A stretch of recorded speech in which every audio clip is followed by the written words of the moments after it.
أعوذ بالله من الشيطان الرجيم. بسم الله الرحمن الرحيم. يا أيها الذين آمنوا كتب عليكم الصيام كما كتب على الذين من قبلكم لعلكم تتقون أياما معدودات فمن كان منكم مريضا أو على سفر فعدة من أيام أخر وعلى الذين يطيقونه فدية طعام مسكين فمن تطوع خيرا فهو خير له وأن تصوموا خير لكم إن كنتم تعلمون. بسم الله بسم الله الحمد لله والصلاة والسلام على رسول الله صلى الله عليه وسلم. Tout d'abord, je vous remercie de m'excuser la qualité du son, ça veut dire de mon son à moi. J'ai passé un petit moment d'épreuve, j'avais perdu ma voix, là il revient doucement, alhamdulillah. Et aussi, on ne peut pas ne pas commencer par remercier authentiquement, sincèrement, Allah Azza wa Jal qui nous permet ces belles assises. Moi je suis très heureux à chaque fois que je viens vous voir, que j'entends vos projets. C'est le plaisir, il est à moi, alhamdulillah.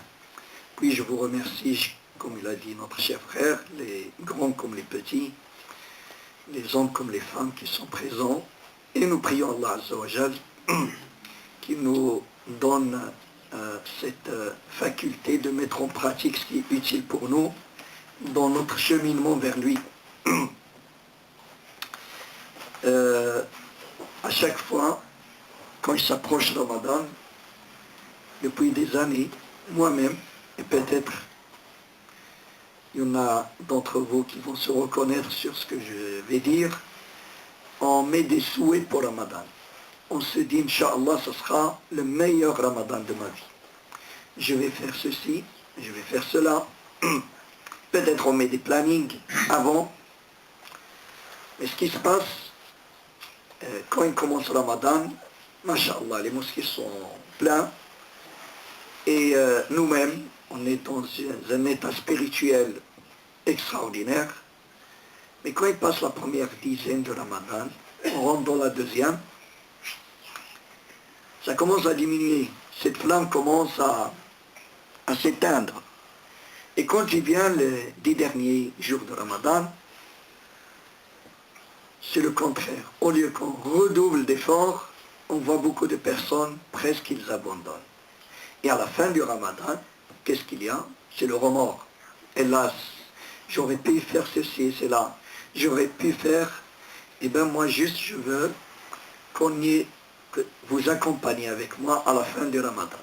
On est à la fin de Ramadan, il est derrière nous. Comment on aurait aimé vivre ce mois de Ramadan? Et au lieu de dire hélas, on réfléchit dès maintenant. C'est pour cela que je veux que cette présentation devant vous, que je prie Allah Azza wa Jalla qu'il soit utile pour moi et pour vous, et soit plus pratique que théorique. Tout d'abord, c'est important de prendre conscience de l'importance de Ramadan. Un hadith du prophète sallam dans le recueil de l'imam Ahmad, rapporté par Abu Huraira radiyallahu anhu, il nous dit ceci: quand il vient la première nuit de Ramadan, إذا كانت أول ليلة في رمضان, qu'est-ce qui se passe? Regardez si on doit améliorer le son, peut-être comme ça, au moins vous m'entendez bien, non? Oui, alhamdulillah. Le son? D'accord. Donc, la première nuit de Ramadan, il y a un bouleversement dans la création d'Allah Azza wa Jalla. Donc, c'est un mois pas comme un autre. Qu'est-ce qu'il dit le prophète sallam? Les portes du ciel s'ouvrent. Donc, le dua, il est fortement apprécié et exaucé. Les portes de la miséricorde s'ouvrent. Les shayatines s'enchaînent, sont loin de nous. et les mauvais djinns. Les portes de l'enfer sont toutes fermées. Les portes du paradis sont ouvertes. Et un appel, peut-être un ange, qui lance un appel toutes les nuits de Ramadan. Qu'est-ce qu'il nous dit? Ya baghi al-khayri aqbil. Ô toi qui as tellement émis des souhaits pour faire le bien, accours, redouble d'efforts, c'est le moment ou jamais. Ô toi l'inconscient qui jusqu'à maintenant n'a pas pris conscience de l'importance de Ramadan, diminue. Parce que le péché pendant Ramadan, c'est deux catastrophes. C'est de désobéir à Allah et aussi transgresser le sacré. Avoir cette audace de transgresser le sacré. Donc Ramadan, on peut le prendre comme une opportunité de faire ce commerce avec Allah Azza wa Jal. Vous savez, il y a beaucoup de types de commerçants. Il y a des commerçants qui vendent des articles et toute la journée, ils peuvent gagner une centaine d'euros. Il y a d'autres qui s'attendent la bonne opportunité avec un clic sur son PC de chez lui, il gagne des milliers d'euros. Ben nous, on veut faire partir de cette deuxième catégorie. Et Ramadan, c'est l'opportunité de gagner beaucoup. Les bonnes actions sont multipliées. L'environnement, il est propice pour se rapprocher d'Allah Azza wa Jal. Ramadan aussi, c'est une école. Et qui dit école ou université, il y a des matières, puis après il y a des gens qui réussissent, d'autres qui échouent. La première matière de Ramadan, Shahru Ramadan, alladhi unzila fihi al-Qur'an, c'est le Qur'an. Notre relation avec le Coran, c'est important de la voir pendant Ramadan. La salat, qui est le lien entre nous et Allah Azza wa Jal. Une autre matière, c'est ce lien de parenté, c'est le jeûne déjà. Le prophète sallallahu alayhi wa sallam dit, celui qui jeûne authentiquement une seule journée, sincèrement pour Allah Azza wa Jal, Allah l'éloigne de l'enfer 70 ans. Donc il y a toutes ces matières et à la fin il y a des gens qui réussissent et d'autres qui échouent. Et on veut, le but de cette conférence, comment on fait, quelle stratégie on va faire dès maintenant pour réussir. Ramadan aussi, c'est une clinique, c'est un hôpital. Et nous sommes malades. On a beaucoup de péchés, on a beaucoup de mauvaises choses qui nous pourrissent la vie, qui nous embêtent et qui nous empêchent de cheminer sereinement vers Allah Azza wa Jal. Ramadan, c'est une opportunité de dépasser ces addictions peut-être, ces choses que on sait de nous-mêmes qu'on ne les aime pas, mais quand même on les fait. Dans Ramadan, c'est cet environnement aidant pour s'en sortir et pour se délivrer. C'est pour cela les compagnons de notre cher prophète Mohammed sallallahu alayhi wa sallam, comme disait un grand hafiz Ibn Rajab, un très beau livre qui s'appelle La Ta'if Ma'arif, il disait se préparer les compagnons pour Ramadan 6 mois avant Ramadan. Pour nous, on est à 2 semaines. Il restait 6 mois après Ramadan dans des du'as. On dirait à Allah, accepte-nous Ramadan. Il disait même leur du'a, il disait dans leur du'a, Allahumma sallimni, c'est un très beau du'a. Allahumma sallimni ila Ramadan, wa sallim li Ramadan, wa tasallamhu minni mutaqabbala. Ya Allah, livre-moi à Ramadan. Et livre Ramadan à moi et accepte-le de moi. Agréé. Donc, quand on va chercher auprès de nos savants, de nos prédicateurs, il nous dit que la première chose pour se préparer à Ramadan, c'est le repentir. Ils ont tout à fait raison. On va prendre le recul, comment je vais utiliser ce levier du repentir. Le repentir, il nous dit, la première chose dans le repentir, c'est le regret. Comment je peux regretter mes péchés? Je ne peux le faire que si je prends le temps pour moi, que j'apprends à me déconnecter des autres, en quelque sorte, d'arrêter de voir les défauts des autres et de faire une introspection interne entre moi et Allah Azza wa Jal c'est quoi ces défauts que je veux régler pendant le Ramadan. C'est très important. Et donc, c'est dans le regret, il y a quelque chose de très important, c'est d'assumer nos erreurs, d'assumer mon état actuel, mes réussites comme mes échecs. J'ai déjà partagé ça avec vous, que la grande stratégie de Shaitan, c'est de pointer l'autre pour nos échecs, de dire c'est la faute des autres, c'est la faute de mes parents qui ne m'ont pas donné, c'est la faute de l'État, c'est la faute de ci. Et tant que ça, c'est la meilleure stratégie pour ne pas changer, pour rien faire dans notre vie. Dès que tu extériorises le problème, tu le mets à l'extérieur, tu ne peux jamais le régler. Donc la première chose, c'est d'assumer les responsabilités, de se dire la chose suivante. Est-ce que c'est prétexte que je sors? Si maintenant je suis devant Allah Azza wa Jal, est-ce qu'ils seront crédibles? Wallahi non. Nous sommes responsables de notre situation.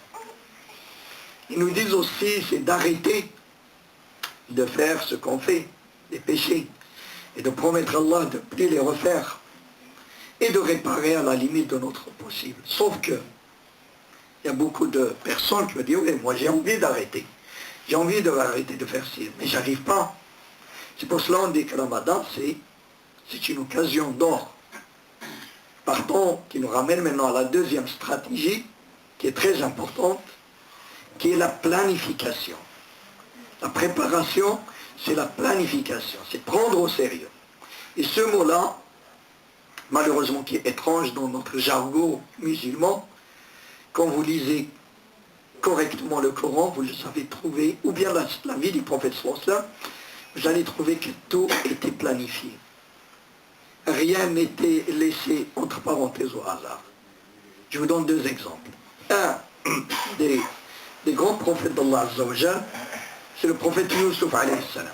Le prophète Yusuf alayhi salam, il y a une très belle histoire qui s'appelle l'histoire de Yusuf, la sourate de Yusuf.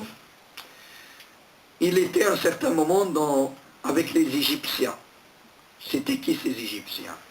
Des idolâtres, des gens qui font que des péchés, aucun croyant. Le seul croyant, c'était lui. On l'a accusé à tort et on l'a mis en prison pendant à peu près 14 ans.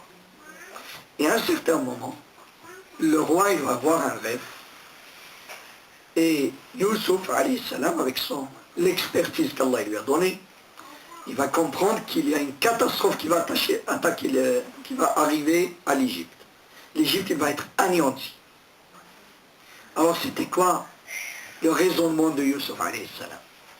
Et ça c'est très important en tant que musulman de voir comment on doit nous s'y raisonner. C'est ça l'homme de foi. Est-ce qu'elle s'y dit, moi je suis un fils de prophète, et ces gens c'est des mécréants, ils m'ont fait du mal, eh bien qu'ils périssent tous. Je rentre chez moi en Palestine. Non. Il est parti chez le roi, il a dit voilà, l'Égypte, elle est menacée d'une grande catastrophe. Et moi je suis un expert, je suis là pour vous aider. Je ne suis pas là pour vous aider. Il n'a pas dit je ne vais pas vous apprendre à faire la salade. Non, je vais vous aider à s'en sortir économiquement. Je vais vous aider à dépasser une sécheresse, une disette affreuse qui va se produire. Puis après, il leur a donné une stratégie bien planifiée. Vous allez semer 7 ans. Et ce que vous allez récolter, laissez-le dans les épis. Sauf le peu que vous allez consommer. Parce qu'après ces 7 ans, ils viendront 7 ans de disette. Et vous aurez à manger que ce que vous aurez déjà gardé dans les épis. Ça c'est Yusuf alayhi salam. Et ça c'est l'état d'esprit d'un croyant. Quelqu'un qui authentiquement il vit avec Allah Azza wa Jal. Deuxième exemple de planification, notre cher prophète Mohammed sallallahu alayhi wa sallam. Alors notre cher prophète Mohammed sallallahu alayhi wa sallam, à un certain moment, les Mécois, ils l'ont chassé de sa ville. Il est sorti en larmes.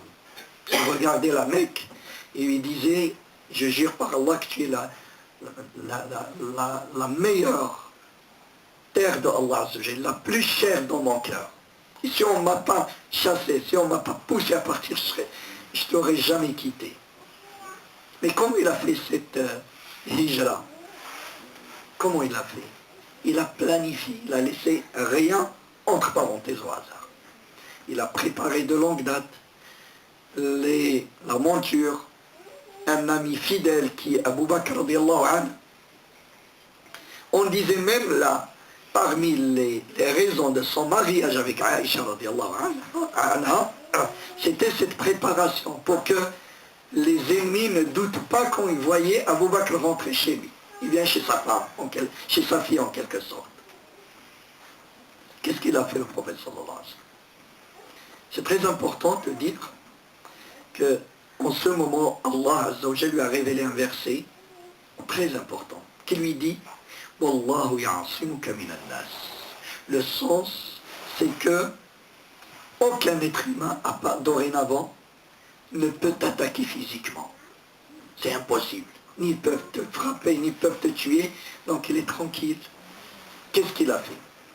Malgré ça, il va tout planifier. Il va chercher de bons moments, la nuit. Il ne sort pas le jour.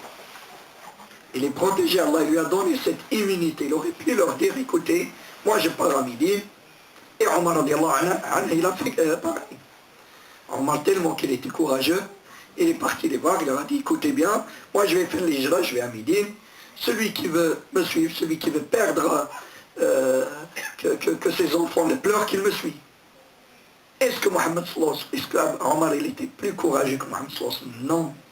Mohammed sallallahu alayhi wa sallam, c'est le modèle pour moi et toi. Qu'est-ce qu'on doit faire, nous, dans des situations pareilles? Donc là, il va sortir la nuit, il va laisser Ali radiallahu anhu pour les dépôts que les gens l'avaient confiés, et il a besoin d'un guide pour le chemin. Et à votre avis, c'était qui le guide? Là, qu'est-ce qu'il cherche, le professeur? Il cherche un expert, il ne cherche pas un croyant. Il n'aura pas dit, je veux quelqu'un qui lit beaucoup le Coran. Je veux un expert de la route. C'était qui? C'était un homme qui s'appelait Abdullah ibn Abi Urayqid, un mouchrik, un idolâtre. Il n'est pas musulman.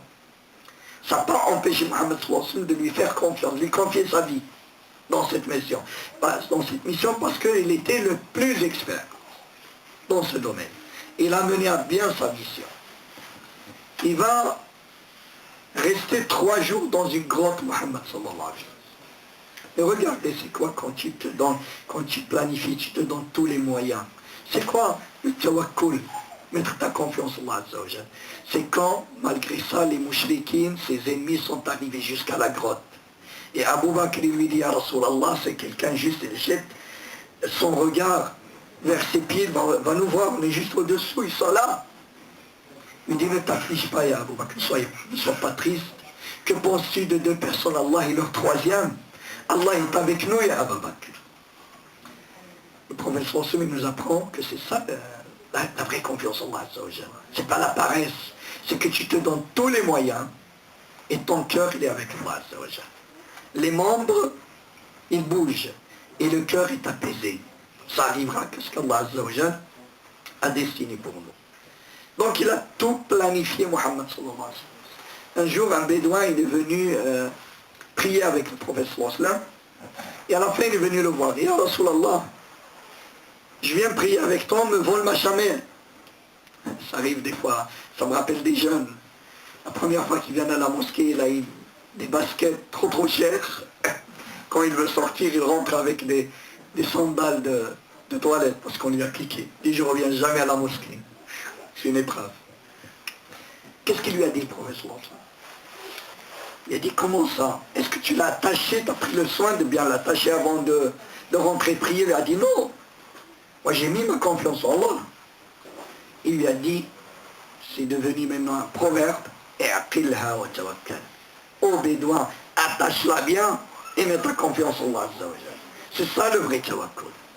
C'est quand tu mets les moyens. Il nous dit aussi même dans nos erreurs, nos échecs, de ne pas répéter toujours les mêmes. Il dit, La yuldaru mu'minun min juhrin marratayn. Jamais un croyant ne se fait piquer 2 fois par le même trou. Ça veut dire que tu as une expérience d'échec, Il faut toujours revenir à ces échecs et voir où est le problème. D'ailleurs, il y a Einstein qui dit quelque chose pareil. Il disait le plus fou des humains, c'est celui qui fait les mêmes choses, qui lui amène à l'échec. Et en pensant qu'en continuant à faire la même chose, il trouvera autre chose que l'échec. Ben nous, dans notre vie, ça fait peut-être 20 ans qu'on a un comportement chez nous à la maison, dans notre travail, avec nos voisins, et ça nous amène des problèmes. Ce sera de la folie de penser que je continue à faire la même chose et avec mes doigts que j'aurai plus de problèmes. Non, change, le mot-clé c'est le changement. Inna Allah la yughayyiru ma biqawmin hatta yughayyiru ma bi anfusihim. Allah ne change pas, le sens du verset, Allah ne change jamais l'état d'un peuple tant qu'il ne se décide pas, qu'il ne se prenne pas en charge de changer ce qui est à l'intérieur d'eux-mêmes. Donc comment je vais planifier Ramadan? Comment je vais, comme le professeur il m'a appris dans sa vie pratique, de planifier. Il y a deux choses.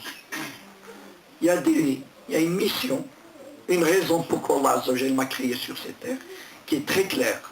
Je n'ai créé les djinns et les hommes que pour qu'ils m'adorent. Adorer Allah Azza wa Jalla, ça ne veut pas dire être 24 heures sur 24 à la mosquée. Non, c'est d'être un adorateur d'Allah là où tu es.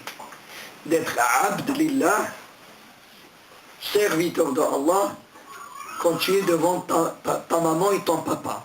Comment tu parles avec eux, comment tu t'adresses, quel égard tu leur donnes. Dans ton travail, tu es abd lillah, tu fais attention. Il y a beaucoup de musulmans, malheureusement, quand ils s'approchent de Ramadan, ils deviennent des grands paresseux, des grands tricheurs au nom de Ramadan. Il arrive en retard au travail, il quitte plus tôt, et si quelqu'un lui parle, il s'énerve parce qu'il jeûne, et c'est juste n'importe quoi. Si on connaît vraiment, réellement Ramadan, on doit redoubler d'efforts. Ce n'est pas un mois de congé, ce n'est pas un mois de paresse. Jamais notre travail nous empêche d'être connectés au divin. Être dans l'adoration, c'est être avec ton Seigneur, là où tu es. Comme il dit le prophète sallallahu alayhi wa sallam, crains Allah, sois avec Allah là, n'importe quel endroit où tu es. Et si tu te trompes, te dis, fais une bonne action pour l'effacer. Et comporte-toi avec les gens le meilleur du comportement. Fini le hadith. Donc Ramadan, ce qui est très important, là je vais tirer un principe très important du management. Et il y a beaucoup d'entre vous qui le connaissent, qui disent que les objectifs qu'on fixe, il doit être des objectifs, eux ils l'appellent SMART. C'est-à-dire un objectif, tant qu'il est un souhait dans ta tête, c'est pas un objectif ça. Même le prophète, même Allah l'a dit, لَيْسَ بِأَمَانِيِّكُمْ وَلَا أَمَانِيِّ أَهْلِ الْكِتَابِ. Ce verset, Ibn Abbas, il le lisait toute la nuit et pleurait. Que l'affaire du paradis et de l'enfer, ce n'est pas de vos souhaits, ce que vous avez envie, vos envies, ni des gens du livre. Celui qui fait un mal, il sera jugé, il sera puni de ce mal. Il n'y a pas d'appartenance familiale avec Allah. Donc spécifique. J'ai 3 défauts par exemple, 1, 2 ou 3. Ramadan, c'est l'environnement propice, voire aidant. Je vais spécifier 1, 2, 3 choses à me débarrasser. Je sais que mon défaut, c'est ma langue. Peut-être des fois quand je parle, je ne contrôle pas, je mens. Peut-être je critique les gens. Et cette chose, elle est haram, je sais. Je le dis dans le Coran. Et parce qu'il est haram, il m'empêche peut-être d'aller vers Allah subhanahu wa ta'ala sereinement. Et bien, pendant Ramadan, je vais spécifier cette chose. C'est pour cela les plannings préétablis, je ne les conseille pas. Parce qu'il ne faut jamais se comparer aux autres. Tu chemines seul vers Allah Azza wa Jalla. Nous devons savoir où je suis. C'est ça ce travail de diagnostic, il est très important. Où je suis avec Allah Azza wa Jalla et où je vais arriver après Ramadan. Quel changement je veux que Ramadan m'apporte. Et là, j'ai 3 défauts. Chacun a ses défauts. Chacun sait c'est quoi ses défauts. Ça peut être sur le plan du comportement, ça peut être sur le plan relationnel, ça peut être sur le plan je ne sais pas.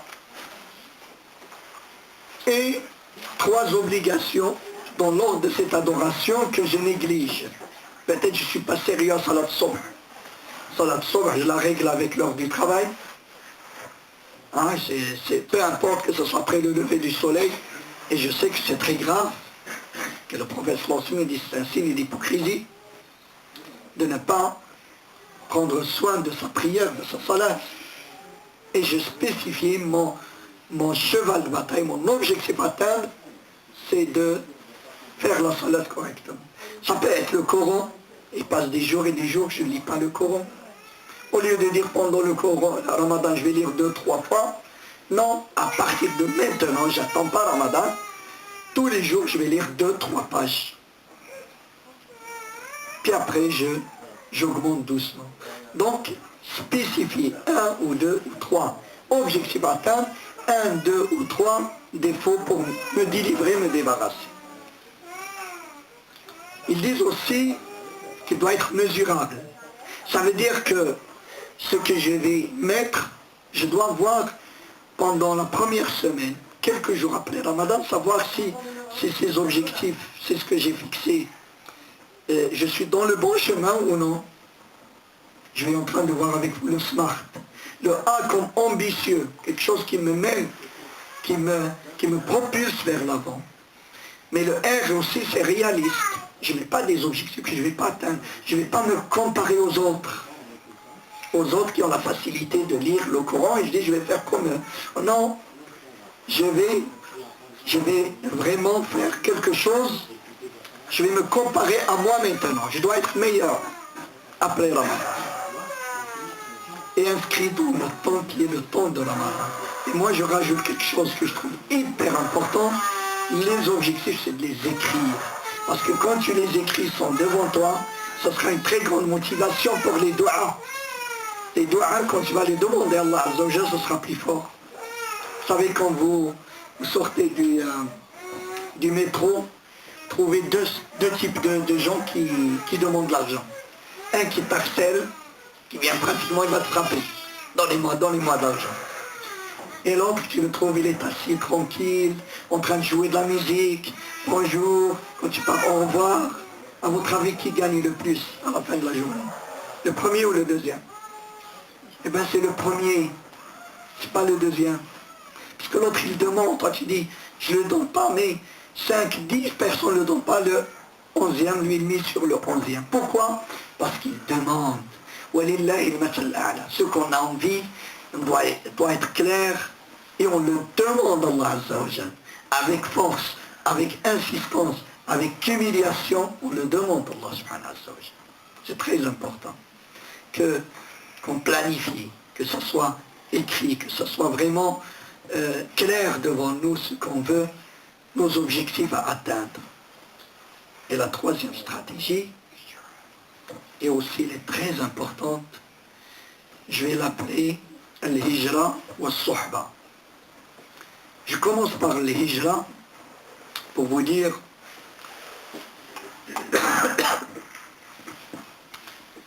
ce mot de l'hijra aujourd'hui, comme beaucoup de termes, ils sont malmenés parce qu'ils sont mal compris.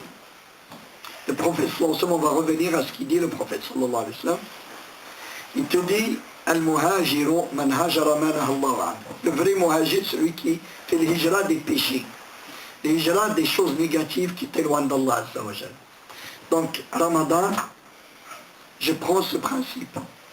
Avant de construire, avant de faire le bien, je me débarrasse de ces péchés.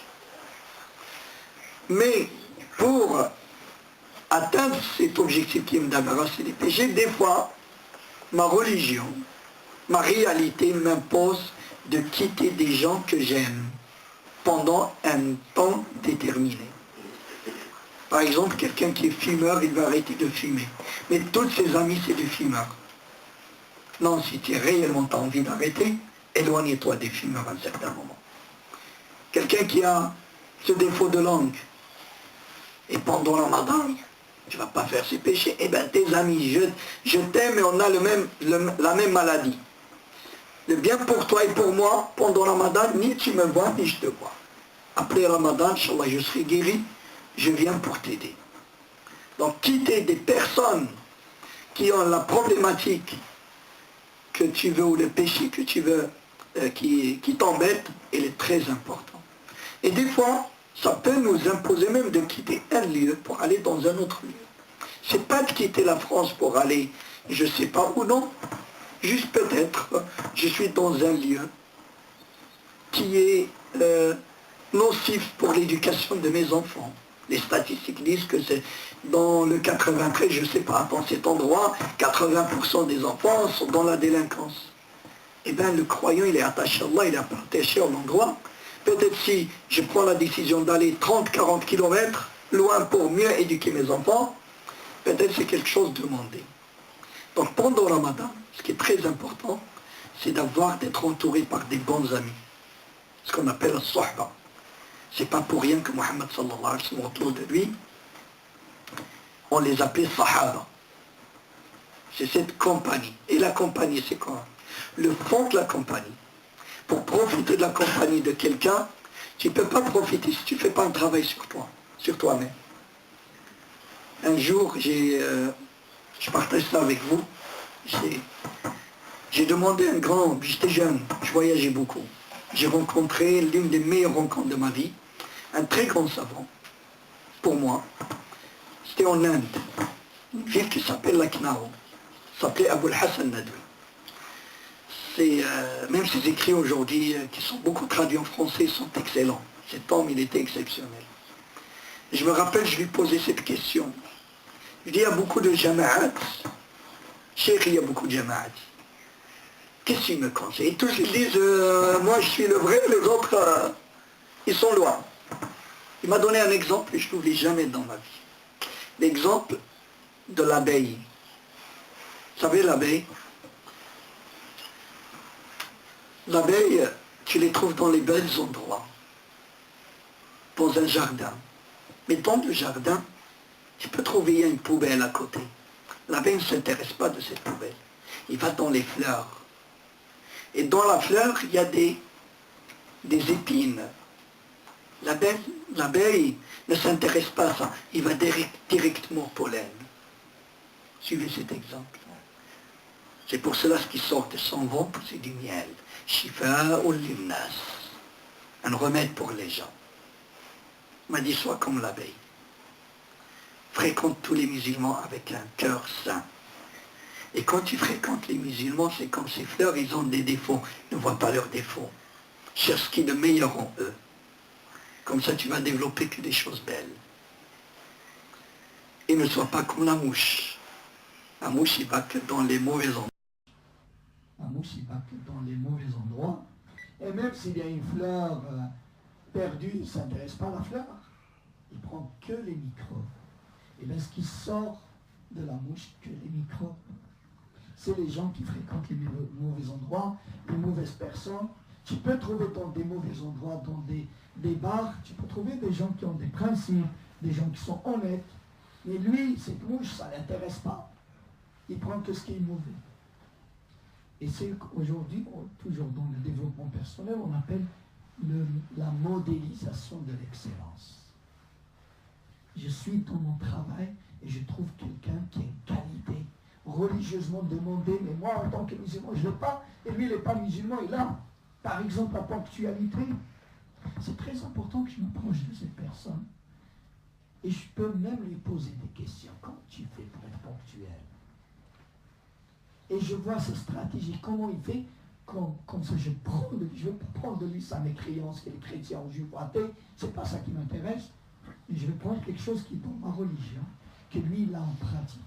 C'est pour cela, avant, les gens ils vivaient en communauté, il y avait le cheikh qui n'avait pas uniquement cette mission de donner un savoir, mais de donner une éducation.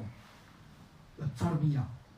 L'éducation, c'est la compagnie d'une bonne personne. Quand tu as fait le diagnostic sur toi, ça t'épargne beaucoup de temps, et beaucoup d'argent, et beaucoup de livres à lire.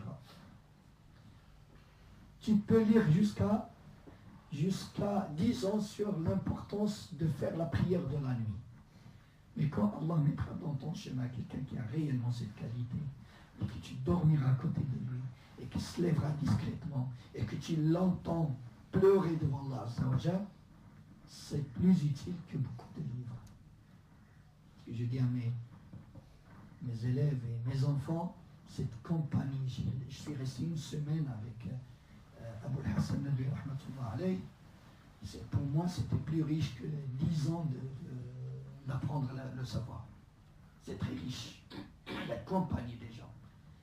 Donc, Sayyidina Moussa alayhi salam, quand il a entendu qu'il y a le Khadir, qu'il est plus savant, il est parti à sa compagnie. Et lui-même, il avait Yusha ibn Nun qui était son fataho, son disciple, en compagnie, toujours. Ça, c'est très important. Comment je peux avoir ça pendant le Ramadan? Eh bien, c'est juste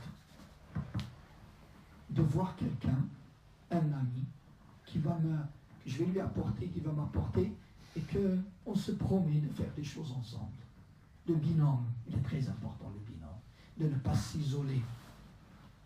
Quand tu t'isoles, eh bien, même si tu as beaucoup d'objectifs nobles, mais tu n'auras pas assez la force, comme si tu as quelqu'un qui va t'aider.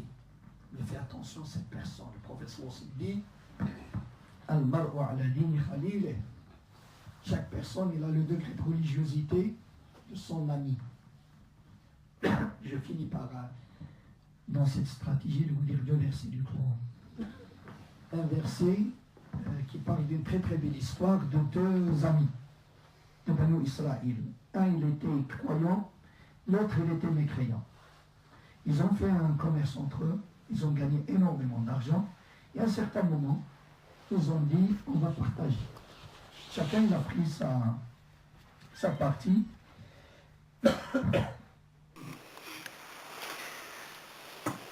Et après un certain moment, le mécréant il est venu voir son ami le croyant. Il lui a dit, tu vois, avec 1000 dinars, j'ai acheté un très très beau jardin de tel riche. Et le croyant, qu'est-ce qu'il fait? Il prend 1000 dinars, il va la dépenser dans le chemin du bien, pour aider les orphelins, aider les pauvres. Et il prie la nuit, il dit à Allah, mon ami il a acheté un jardin de terre, il va finir par mourir et le laisser, et moi je vais acheter des parcelles du paradis auprès de toi, ya Allah. Et à chaque fois, je me suis marié avec telle princesse, avec ça, lui aussi, il dépensait, Allah, je veux que tu me donnes au paradis, j'ai acheté ci. À un certain moment, le mécréant, il vient sur son ami, il lui a dit, mais toi tu m'as jamais dit ce que tu fais avec ton argent. Mais dis, moi j'ai acheté comme toi, mais toi tu vas mourir, tu vas tout laisser, moi je préférais les acheter auprès d'Allah. Et là, le mécréant, il devient fou, il commence à l'insulter. Mais t'es bête, mais tu crois à ces bêtises, tu crois que si quand on sera réduit en poussière, en ossement, on va être ressuscité, on va rendre compte sur ce qu'on fait. Et les versets dans Surat Safat nous parlent de ces croyants au paradis.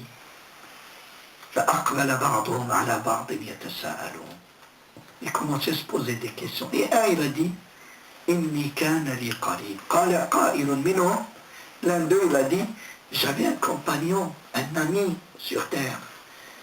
Il m'avait grondé, il m'a dit, A'innaka lamina musaddiqin. Vraiment, tu crois ça? A'idha kunna turaban wa 'idhaman a'inna lamadinun. Quand on sera réduit en poussière, en ossement, on va être ressuscité. Il va souhaiter voir cette personne. Et on va lui dire, oui, tu peux le voir. Il va le voir dans un écran. Il va voir son ami, au fin fond de la fournaise. Et là, il va lui dire quelque chose que l'on doit le dire dès maintenant, avant ce jour-là. Par Allah, tu as failli m'emmener avec toi. Un compagnon, il peut t'amener dans la direction, parce que l'homme, l'être humain, il est influencé.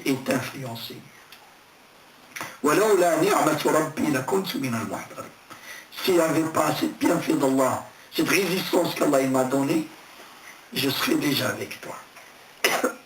Donc ce verset nous parle, et cette histoire de l'importance de faire attention à que je sois moi qui prends ce que je veux de ses amis, je prends ce qui est bon, je ne prends pas ce qui est mauvais. C'est ce qu'on appelle modéliser ce qui est bon. Et l'autre verset, dans Surat al-Furqan, Allah nous dit وَيَوْمَ يَعَضُّ الظَّالِمُ عَلَى يَدَيْهِ.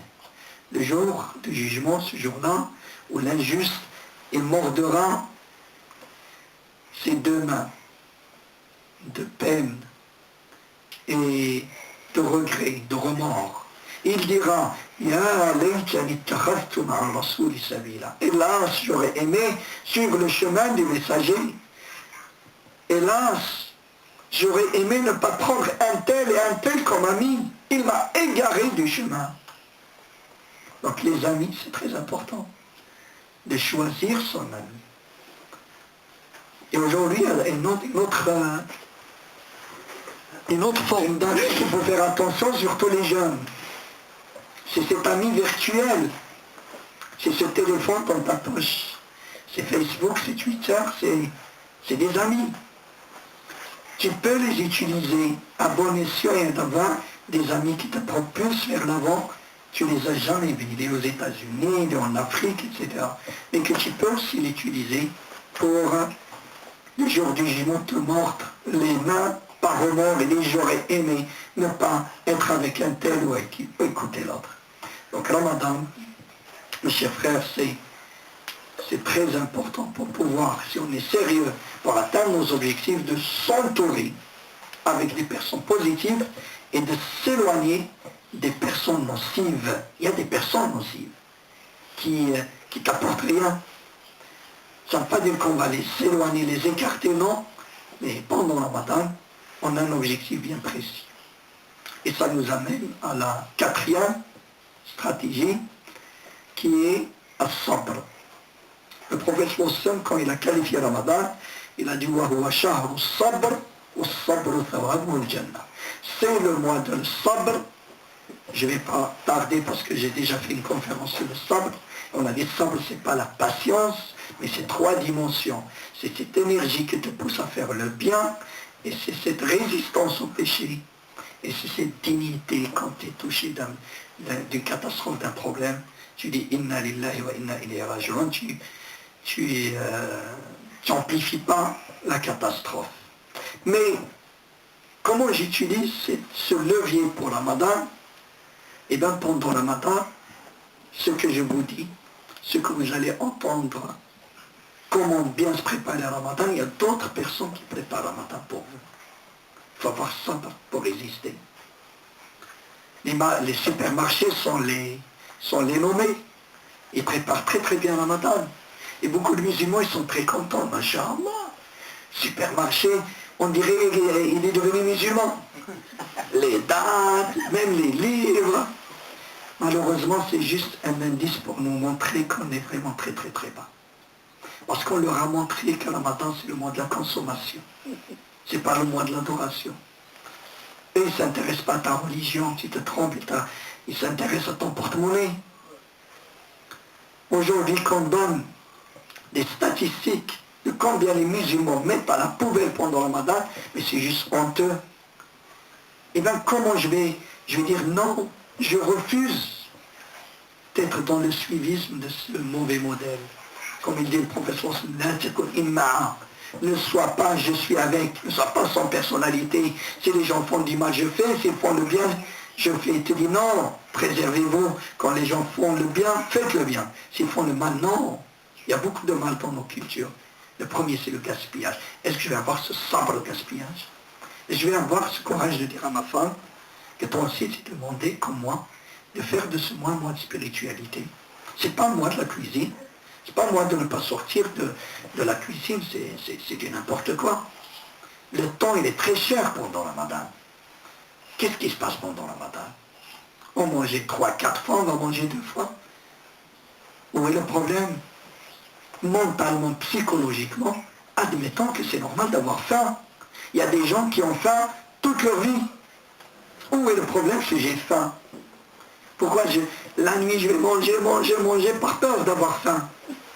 Puis après on jette à la poubelle et c'est dangereux.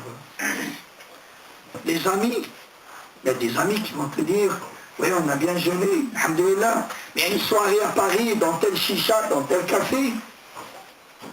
C'est juste n'importe quoi pendant la Ramadan. Est-ce que tu vas voir cette résistance, ce sabre de dire non? C'est honteux. Même si je suis fatigué, j'ai rien à faire, mais pas cette ambiance. Soit une ambiance spirituelle qui me propulse et qui me fait avancer, je reste seul. Parce que quand c'est toi qui encourage les autres à aller dans ce café, tu prends tes péchés, leurs péchés. Et si tu les suis aussi, tu n'as pas de personnalité. Donc, une stratégie très importante pour réussir ce meilleur ramadan de notre vie, c'est dès maintenant de rentrer avec cette résistance. Résistance au gaspillage, résistance au péché, résistance aux personnes nocives. C'est pas facile. Ça demande une vraie résistance. Et je finis par la 5e.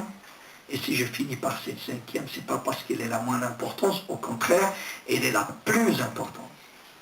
C'est la stratégie de dua. Dua, le professeur Zloun dit, c'est l'adoration. Mais ce dua, quand il est bien étudié, quand il est après cette planification, après cette clarté des objectifs, je sais où je vais et je me donne tous les moyens. Je suis quelqu'un... On enlève carrément. Ça suffit. C'est lui qui fait des problèmes. Bismillah. Bismillah. Vous entendez bien? Bismillah. Bismillah. Ah, comme ça. Donc le dua, vous savez, dans Surat Al-Baqarah, quand Allah nous parle de Ramadan, Shahru Ramadan, alladhi unzila fihi al-Qur'an, dès qu'il finit, vite, ça part wa idha sa'alaka ibadi anni fa inni qarib. Si mes serviteurs te questionnent à propos de moi, dis-leur que je suis proche d'eux. Je réponds à leur dua quand ils me demandent. C'est pour cela le dua, c'est bien qu'il soit stratégique, qu'il soit écrit, que je sais ce que je demande à Allah, que je mets plus de spiritualité, plus de profondeur, qu'on sort de ce dua, qu'on dit des choses qu'on ne connaît pas, peut-être qu'on répète en arabe. Le meilleur dua, c'est ce qui sort de ton cœur, avec ta langue, avec tes mots. Quand tu poses ton front par terre, dis-lui, parle Allah Azza wa Jal. Ne répète pas des choses que tu ne conçois pas le sens. C'est important que Ramadan, on le prépare avec des duas stratégiques, avant, pendant et après. Et je finis, mes chers frères, pour vous laisser un temps pour les questions, par vous dire, faites attention à 3 choses. On a parlé maintenant des stratégies pour le meilleur Ramadan de votre vie, mais il y a aussi des stratégies pour gâcher votre Ramadan. La première de ces stratégies, c'est la polémique. Dès qu'il s'approche Ramadan, ça commence des polémiques. Est-ce qu'on va jeûner jeudi ou on va jeûner vendredi? Ça n'intéresse pas votre polémique. C'est les musulmans s'accordent. On le fait, même le prophète sallallahu dit, le vrai jour, premier jour de jeûne, c'est le jour où vous accordez sur ce jour-là. Allah est là. Et admettons si la communauté se trompe. Vous pouvez penser qu'Allah joue avec toi mathématiques comme ça. Allah il est Rahman Rahim. Et regardez quand la fin du Ramadan, il vient sortir Ramadan, les 10 dernières nuits de Ramadan, les meilleures nuits où il y a Laylatul Qadr, et aussi Shaitan il réussit, il n'est plus là, mais il a déjà semé, des fois sous l'apparence de religion. Non, on n'a pas le droit de sortir en argent, on doit sortir en pâte, on doit sortir quand tu veux, mais juste, on leur dit taisez-vous, ya ikhwan. Ne faites pas cette fitna dans les musulmans. Il dit 7 €, donc 5 € sort 3 €. Moi, s'il me dit 7, je sors 10, où est le problème? Où est le problème? Et la polémique, c'est un poison. C'est un poison qui fait gâcher notre Ramadan. Deuxième chose, c'est la procrastination. Vous savez, c'est quoi la procrastination? De dire, tout ce que j'entends est très très beau, mais j'attends le début de Ramadan pour commencer. Ça, c'est la stratégie de Shaitan. C'est bien de commencer la prière, mais attends vendredi, c'est bien de commencer. Non, non. Tu as un rendez-vous avec l'ange de la mort? Non. Donc, c'est de commencer maintenant et tout de suite, de planifier, d'écrire, de réfléchir, parce que si tu meurs avant, avec cette authenticité qu'Allah voit en toi, il te donne les récompenses sans que tu fais les actes, il n'a pas besoin de tes actes. Juste ton intention qu'il est authentique et ta vraie préparation. Le gaspillage, un autre poison. Gaspillage du temps, gaspillage de l'argent. Donc on résiste à ces gaspillages. Voilà ce que je voulais partager avec vous aujourd'hui. Et je finis pour dire qu'Allah Azza wa Jal nous permette, Inch'Allah, de mettre en pratique et de commencer tout de suite. Et la meilleure chose, c'est ce qu'il disait Omar radiyallahu anhu, heureux celui qui s'occupe de ses vrais défauts, qu'il voit que les qualités des autres. Wa sallallahu wa sallam ala sayyidina Muhammad wa ala alihi wa alhamdulillah rabbil alamin.